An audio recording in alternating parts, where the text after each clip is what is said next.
जय श्री कृष्णा, राधे राधे दोस्तों। आज हम बाल महाभारत की कथा सुनाएंगे और आपको कहानी की तरफ बिल्कुल अच्छे से समझाएंगे। पहले हम महाभारत की कहानी को अच्छे से पढ़ लेंगे, मतलब वो महाभारत को अच्छे से पढ़ लेंगे, तब आपको ये पूरा समझाएंगे। हमें बस इतना आज हम इतना बताएंगे इस वीडियो में। ये देखिए, इस कथा में किस किस का नाम है आपको सबसे पहले बता देते हैं। इस कथा में वेद व्यास जी हैंगे, सुखदेव दास जी हैंगे और वेशपायन जी भी हैं और महाराजा परीक्षित जी भी हैं और पांडव भी हैंगे और चित्रभैया भी हैंगे। इस यहाँ तक आज हम यहाँ तक आपको पढ़ा देते हैं। यहाँ तक मैं जिसका नाम है आपको बता देते हैं।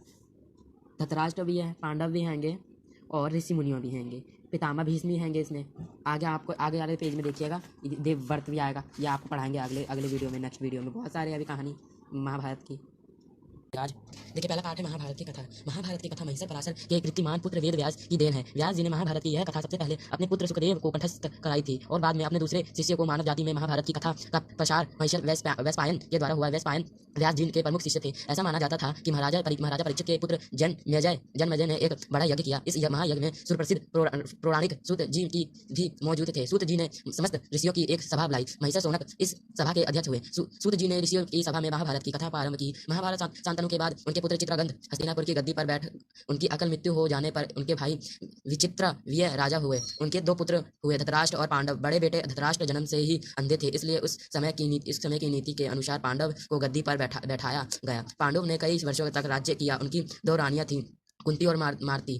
कुछ समय राज्य करने के बाद पांडव अपनी किसी अपराध के पश्चात के लिए तपस्या करने लग जंगल में गए। उनकी दोनों रानियां भी उनके साथ ही गई। वनवास के समय कुंती और माद्री ने 5 पांडवों को जन्म दिया। कुछ समय बाद पांडवों की मृत्यु हो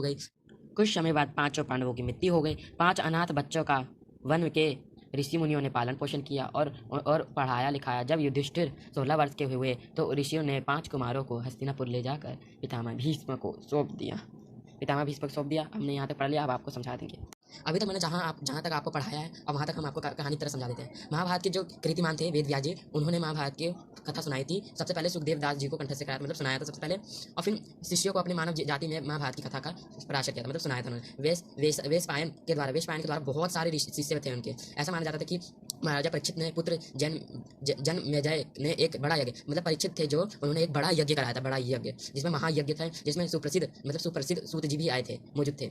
सूत जी ने एक सभा बुलाई थी जिसमें समस्त ऋषि थे, मतलब सारे ऋषि मुनि थे, ऐसा बुलाई थी। और इसके महिष सोनक इस सभा के अध्यक्ष थे, मतलब महिष थे जो सोनक थे जो इस सभा के अध्यक्ष थे। सूत जी ने ऋषियों के सभा में महाभारत की कथा प्रारंभ की, मतलब जो सूत जी थे ना, उन्होंने महाभारत की कथा को प्रारंभ किया था। महाभारत शांतनु के बाद, मतलब शांतनु के अकाल मृत्यु हो गए थे, तो उनके पुत्र चित्रगंध हस्तिनापुर की गद्दी पर बैठे थे। मतलब जो चित्रगंध थे वो हस्तिनापुर की गद्दी पर बैठ गए थे और उनकी अकाल मृत्यु हो जाने के बाद उनके भाई विचित्रवीर्य राजा हुए। मतलब जो उनके भाई थे विचित्र, उनका नाम है विचित्र, उनके भाई का नाम राजा हुए, राजा बन गए थे, उनको बना दिया गया था। उनके 2 पुत्र थे, धृतराष्ट्र और पांडव। बड़े बेटे धृतराष्ट्र शुरू से ही जन्म से अंधे थे, वो तो जन्म से अंधे थे।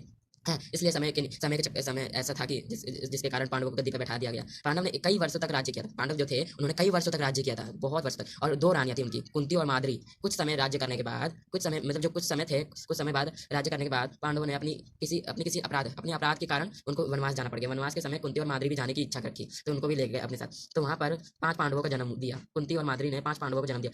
कुछ समय बाद पांडवों की मृत्यु हो गई। 5 अनाथ बच्चों का वन के 5 बच्चे थे जो वन के जो ऋषि मुनि थे, उन्होंने उनका पालन पोषण किया, पढ़ाया लिखाया। और जब युधिष्ठिर 16 साल के हुए तो ऋषियों ने 5 कुमारों को, मतलब 5 बच्चों को हस्तिनापुर ले जाकर पितामह भीष्म को सौंप दिया। लो, आपके ये पुत्र जो भी हैंगे आपके ये हैं, ये उनको सौंप दिया। हमने आप सबको यहाँ तक समझा दिया है। हमने आपको। और जो इतना है बाकी का वो हम आपको अगली वीडियो में समझाएंगे, अगली वीडियो में पढ़ाएंगे। आपको प्लीज़ अच्छा लगे तो बताइएगा अच्छे से। जय श्री कृष्ण, राधे राधे दोस्तों। सबसे पहले हमारे कृष्ण को देखिए।